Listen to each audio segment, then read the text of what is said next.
कोरपना तहसील में एक शिक्षक द्वारा 11 वर्षीय बालिका के साथ किए गए अत्याचार का हर तरफ निषेध व्यक्त किया जा रहा है और इसी संदर्भ में आज भारतीय जनता युवा मोर्चा की ओर से इस घटना का निषेध व्यक्त करते हुए क्या मांग की गई, देखते हैं इस खबर में। अत्याचार करने की इंसानियत को शर्मसार कर देने वाली घटना कोरपना में सामने आई और इस घटना का हर तरफ निषेध किया जा रहा है और इसी कड़ी में आज शहर में भी युवा मोर्चा की ओर से इस घटना का निषेध दर्शाया गया। शहर स्थित गांधी चौक में आंदोलनकर्ताओं ने शिक्षक के पुतले को चप्पल से मारकर जमकर आक्रोश व्यक्त किया। तो आइए सुनते हैं इस संदर्भ में युवा मोर्चा के अध्यक्ष विशाल निंबाड़कर ने अपनी प्रतिक्रिया में क्या कहा। कोरपना युवक काँग्रेसच्या अध्यक्ष अमोल लोढे नावाचा एक नराधम पुन्हा या महाराष्ट्रात जन्माला।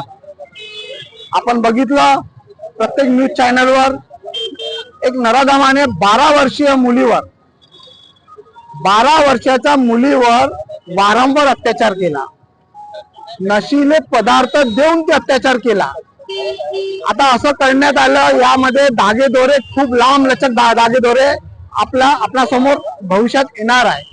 कारण ज्या शाळेत हे कृत्य घडलं, ज्या शिक्षकाने हे कृत्य केलं, तो युवक काँग्रेसचा अध्यक्ष होता आणि तो नेहमी नशीले पदार्थ देऊन तिच्यावर अत्याचार वारंवार तो करत होता।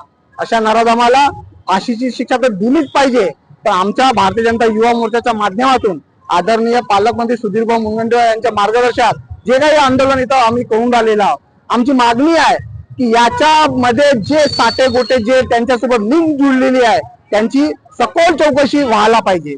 कारण या अगोदर 5 वर्ष अगोदर पण हीच घटना त्या कोरपना तालुक्यात राजुरा शहरात झालेली आहे। असं वारंवार त्या याच्यात होऊन राहिलेलं आहे। आम्हाला शंका येत आहे याच्यात कुठेतरी लिंक खूप मोठी काँग्रेस पक्षामध्ये जुळलेली आहे, जेणेकरून नशीले पदार्थ देऊन काही विद्यार्थ्यांना कुठेतरी यूज केले जाते असं आम्हाला शंका आहे।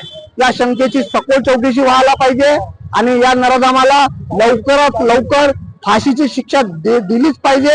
ज्या पद्धतीने या गृहमंत्रीने महाराष्ट्राच्या गृहमंत्रीने तात्काळ बदलापूर मध्ये सुंदर असं चांगलं असं लोकांना न्याय देण्याचं काम या महाराष्ट्र सरकार, ज्या महायुती सरकार करून राहिलेली आहे, त्याच पद्धतीने याला पण तशीच त्याच पद्धतीची शिक्षा लवकरात लवकर या महायुतीच्या सरकारने म्हणजे या सरकारमध्ये जे गृहमंत्री असतील त्यांनी लवकरात लवकर याच्यावर SIT ची चौकशी नेमून त्याला फाशीची शिक्षा देऊन त्यानंतर याच्यामध्ये किती अध्यक्षांचे कोणत्या त्या पदाधिकाऱ्यांचे त्याचे साठेगोटे आहे त्यांच्यावर पण चौकशी लादून त्यांच्यावर एक चांगला न्याय देण्याचं काम त्यांनी केलं पाहिजे अशी आम्हाला आशा आहे।